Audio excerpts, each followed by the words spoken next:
Before we dive into today's episode, I want to extend a special invitation to all of our listeners. If you're considering adoption, navigating the home study process, or simply curious about your options, RG Adoption Consulting is here to guide you.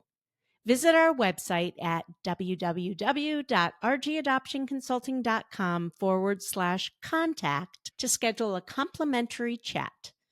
Our multi-agency approach is a strategic way to accelerate your adoption process without putting all your eggs in one basket. This strategy prevents you from feeling stuck with one agency, especially after a significant financial commitment. Why not consider a multi-agency approach with lower initial fees? We believe it makes a lot more sense. Plus, the support and education you receive through our services are aspects you might not expect you'll need until you're deep into the process. Reach out to us at rgadoptionconsulting.com/contact. We're here to support your adoption journey every step of the way.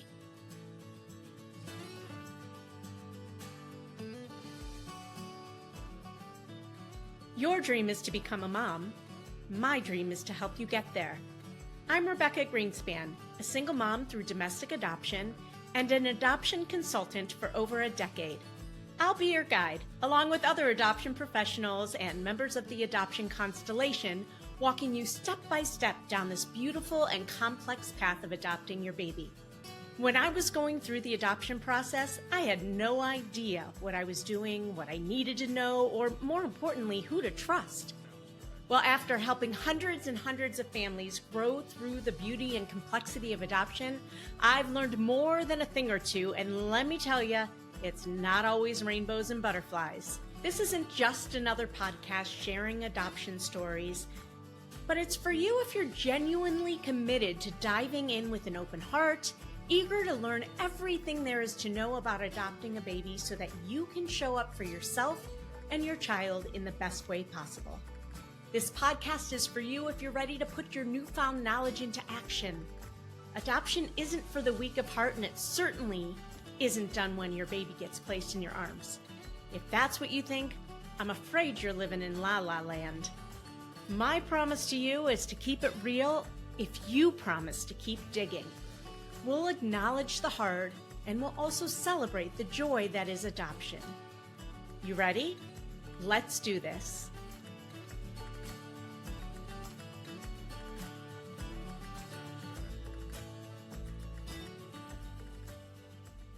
What up, what up, what up, what up? What up,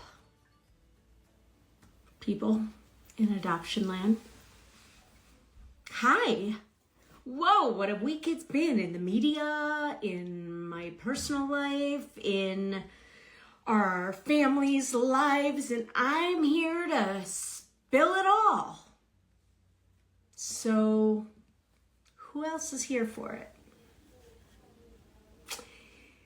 In my personal life, I just celebrated my son as he became a Bar Mitzvah in the Jewish world. He became a man. Just like that, at age 13, the Jews say, you're a man now. So we did that. That was, you guys, it was magic. That's the only way I know how to explain it. The whole weekend was magic. So let me tell you a couple things about it.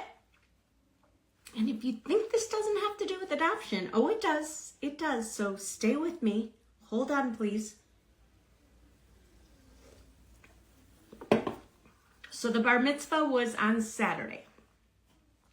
On Thursday, we welcomed into our home my son's dad, his birth father, his wife, and my dad's birth father's wife, not my son's wife, and 4 of my son's half siblings, who stayed with us for 6 nights, and it was beautiful. was beautiful to see them all just hanging out and basking in each other's company, and it worked out so, so great. So that was part of it. And it was amazing that, I mean, here is a family who has never heard of a bar mitzvah, probably never knew Jewish people, and they came, they celebrated, they participated. He was up and said some words, and we hugged together, and we cried together, and we laughed together, and it was just a beautiful, magical weekend. And other than that, you know, I'm a single mom. I kind of did all of this on my own accord. Obviously, you can't do anything without your village, so shout out to all my villagers. You know who you are. But literally, we were up on a ladder all day on Friday, hanging Mexican flags and lights and putting things together and putting all the centerpieces together, and it all worked. I mean, the whole thing. We had a Friday night dinner, Saturday morning service, then a lunch, then a party, then a Sunday brunch at my house, and then they left yesterday at we got up and said goodbye to them at 4:30 in the morning. Needless to say, we are tired, and my son's homesick today. But what a beautiful testament to open adoption. I mean, it was, I just can't say much more about it. It was really, really amazing. So there's that.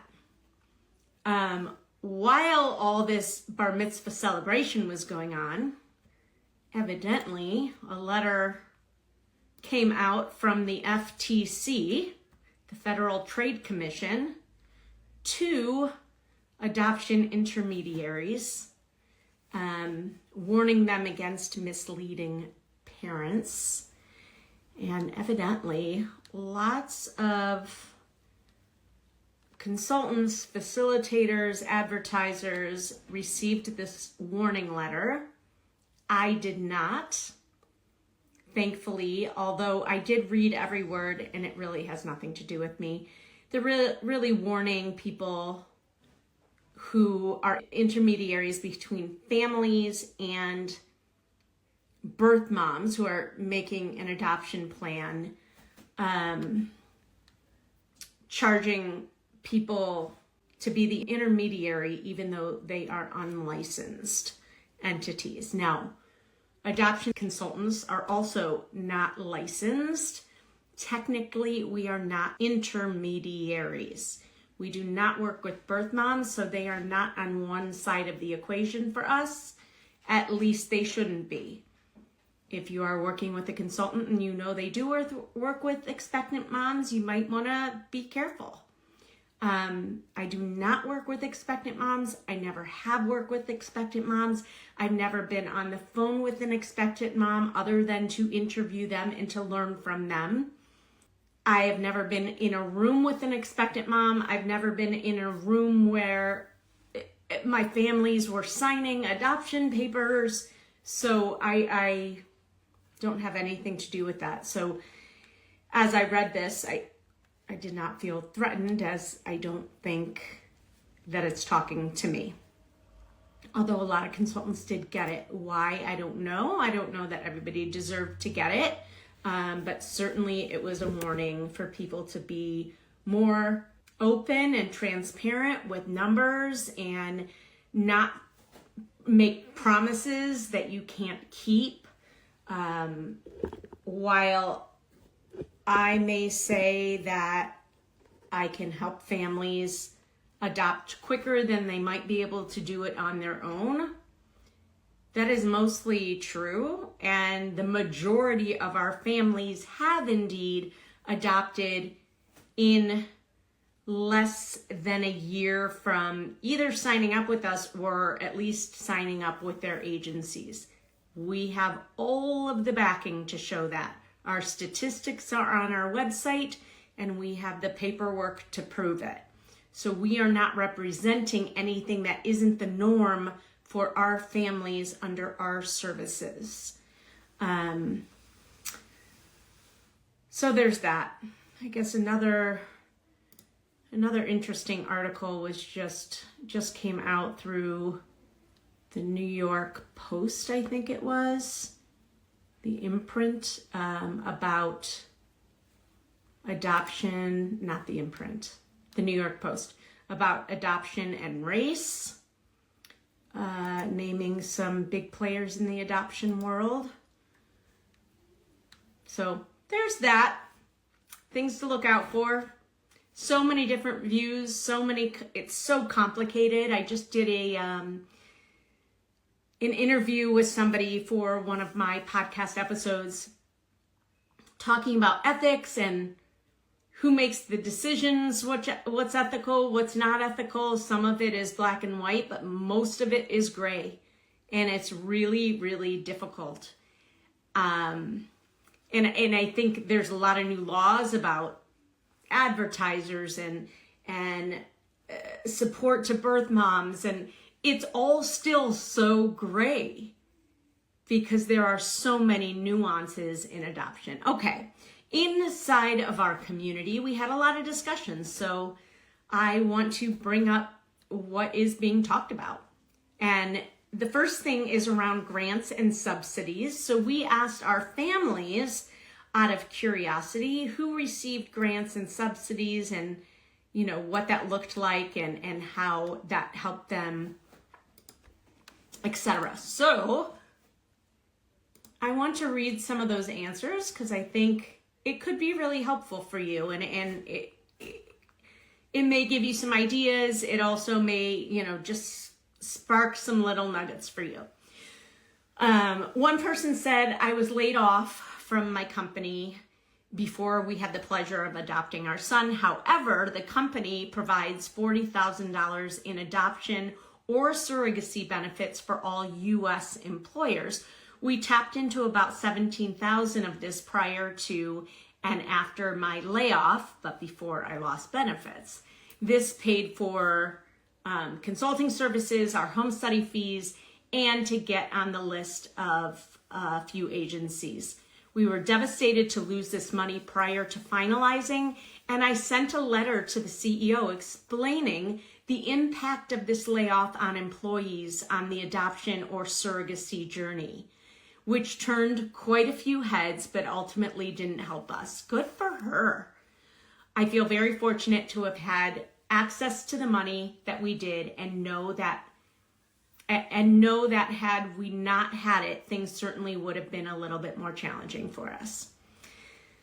Someone else said, I was reimbursed $25,000 from my company after the adoption was final. Once we finalized, we sent a receipt for our agency fees for match placement, which covered the entire $25,000. Wow.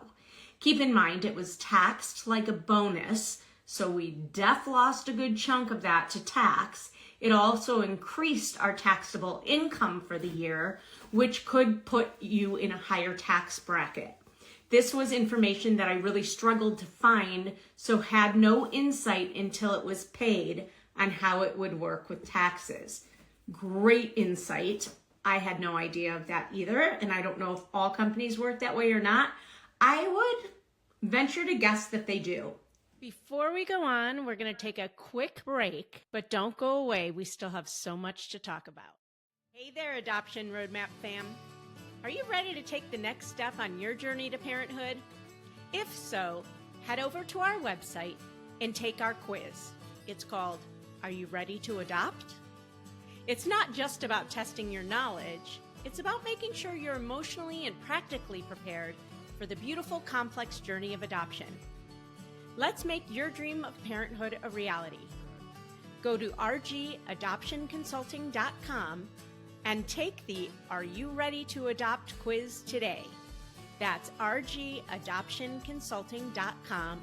The quiz is free, and it will let you know where you are in the process and if you're ready to jump into your adoption journey. Another person who works for a university said that they provided $10,000 in adoption-related reimbursements. Interestingly, they provided the reimbursement whether the adoption was successful or fails. or falls through. They pay upon placement rather than finalization, which was a very nice perk with all the new baby expenses that were incurred when we brought our little boy home. Another person said no help from either of our employees. At the time, we just saved up and paid for everything along the way. My employer started providing $25,000 in adoption reimbursement a few years ago. Can apply for reimbursement after placement and up to 6 months after finalization.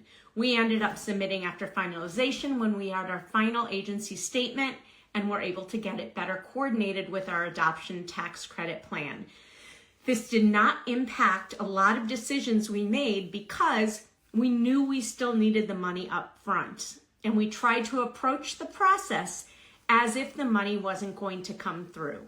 Policies change, job situations change, as we just read, etc. So we knew it wasn't safe to depend on the refund coming through later, but was a relief when it did, for sure. And getting this later on did help with all the new baby expenses, fortify emergency fund, and start a college fund for the baby. We had access to $0, but my husband was offered FMLA, which is definitely something to ask about, and something people don't know, at least when I went through, is that FMLA does not, the Family Medical Leave Act, allows you to take up to X amount of weeks off for maternity leave. It's unpaid. What a lot of people don't know is that it does not have to be taken all at one time. So if you can choose how to take that. So for instance, when I came, I don't know how many months it was, but like I took a week off or 2 weeks off, and then I took off every Friday until I used it all up. So, my husband's work reimbursed us $10,000 once we submitted proof of finalization. We're waiting for our Ohio adoption assistance application to be reviewed. If that's approved, we could get up to $20,000 since our son was medically complex. Okay, this is something else I want to bring up. A lot of states, probably every state, has programs to assist children through adoption. For instance, in Ohio, there is something called the PASS program through something else called Ohio CAN, K-A-N. I don't know what it all, Kinship Adoption Network or something like that. Anyways, this program allows me to access funds for therapeutic services that we may need. And I only qualify because my son was adopted and needs XYZ services, whatever services, any kind of therapeutic services. And you can get up to X amount of thousands of dollars every year. And then every year you need to reapply again. And I think you can just keep getting it as long as you get all the paperwork that they need, a letter from the doctor saying he needs this, blah, blah, blah. And they helped me with it. It's very helpful. And in Ohio, at least, it is not based on financial need. And it is not based on having a child that is medically complex, just needing therapeutic services. Now, medically complex children, if you know up front that you are adopting a child with medical needs, you should be asking the agency you are adopting through if they will apply for a subsidy for you. I think they have to do it. Now, there might be other things that you can apply to, but from my understanding, there are programs, and I had a conversation with Jennifer Kelly on the podcast, which I will link to, but subsidies for medically complex children need to be applied for through the agency that you adopted from. Don't quote me on that, but I'm pretty positive that that is the situation. So you should be asking your agency up front, are you willing to do this? And if they don't know how, reach out to your consultant, go look it up, try to get them the help they need to help you. So I did want to bring those two things up. One person said, my husband's company did not have any adoption benefits, but we wrote a letter to HR and they added a $5,000 benefit. Bravo. So we received a check after we finalized. Never hurts to ask. I absolutely love that. And if you go to the website of the Dave Thomas Foundation, at least they used to have this, and I think they still do, there is a whole packet that you can download to send to your HR. It also has on that website a list of companies that have adoption benefits. The other person that may know about who has adoption benefits, although it's after the fact, so forget it. I was going to say your adoption finance coach. They help a lot of companies. Their side company, Vesta, helps a lot of companies provide adoption benefits. So it wouldn't hurt to reach out to Vesta. You can look that up. They are an adoption employee benefit company, and it's run by Kelly Ellison, who also runs your adoption finance coach. I will link to that episode as well. Finally, as a teacher, I didn't receive any grants or benefits. I used FMLA leave, which I was only paid for using whatever sick days I had banked with my school district throughout the year. My husband received $10,000 to cover expenses and an additional week of paid leave. So there you have it. There is all sorts of things that you need to know in there, and that if you don't have it, ask. You never know. Okay, the other thing I want to bring up is there was a conversation about the Ronald McDonald House, allowing families to stay with them until ICPC is approved. And there was a question on whether or not you can stay there if your child is not in the NICU, which I think they have to be, I'm not sure. But here were some of the answers about the Ronald McDonald House, which is an amazing benefit and an amazing organization that you should know about if your child is going to have a NICU stay. Not all hospitals and cities have a Ronald McDonald House, but if they do, utilize it. They're wonderful, wonderful places. One of the families said, we stayed in a Ronald McDonald House while our baby was in the NICU, and once she was discharged, the front desk at the Ronald McDonald House told us we were allowed to stay until ICPC cleared. However, my understanding is you only get a room at Ronald McDonald if your baby is in the hospital for an extended period of time, not just for 2 nights. Every house is run differently, so it could be the agency has built a connection with the Ronald McDonald House, and if they are not full with long-staying guests, they may have a room. Interesting. You could also ask your agency if they know. And availability is tough. I wasn't guaranteed a room, and my daughter was in the NICU. I've never heard of them letting someone stay if they're not at the Children's Hospital. Most births are at other hospitals. They may be specific to the agency. We were at a Ronald McDonald House for a few nights while our daughter was in the NICU. They did offer that we could continue to stay until she was discharged. We opted not to in favor of having more room at an Airbnb. I agree with the comment above that availability is tough. We only got in towards the back end of our stay. And some other comments said that after the baby was discharged, they were offered to stay until they got cleared to go home, which is so nice. So if you have that that opportunity and that benefit nearby where you are adopting from, and your baby is going to be in the NICU, definitely look into it. It's free. They feed you. I think they have a washer and dryer. So it's very, very helpful and beneficial. One other thing that was brought up, somebody asked what they might get their child's birth mother for the child's first birthday.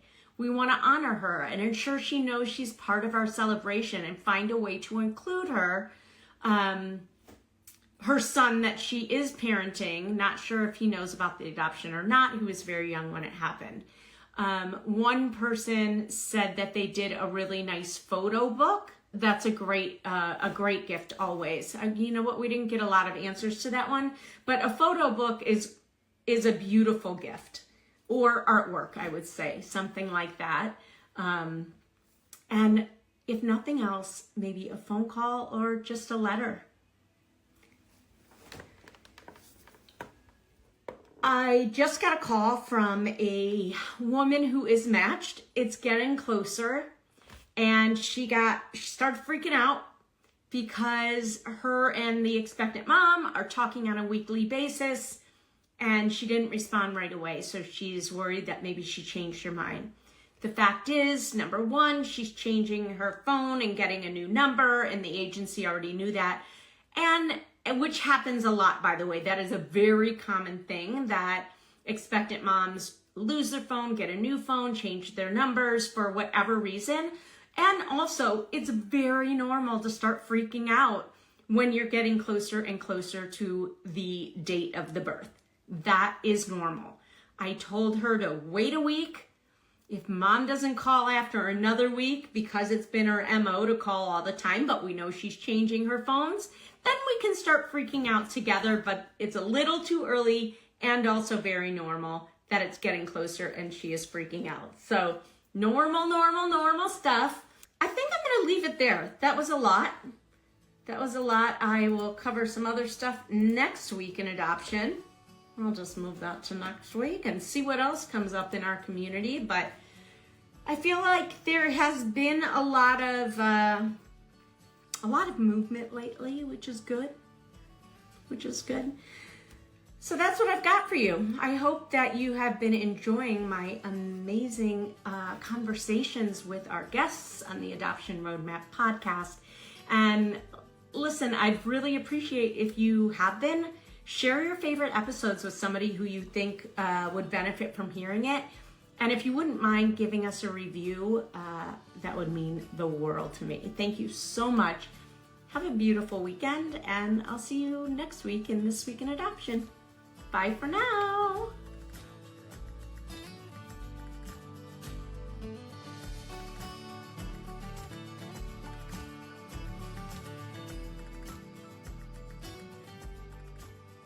Well, I hope you enjoyed that episode of the Adoption Roadmap podcast.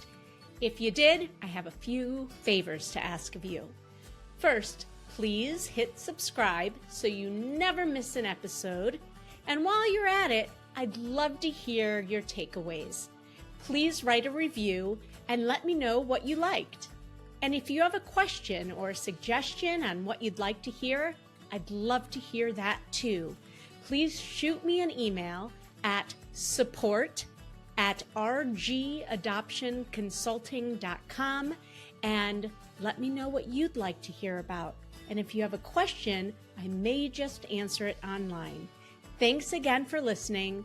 Tune in every Wednesday and Friday morning for a brand new episode of the Adoption Roadmap podcast. Until next time, bye-bye.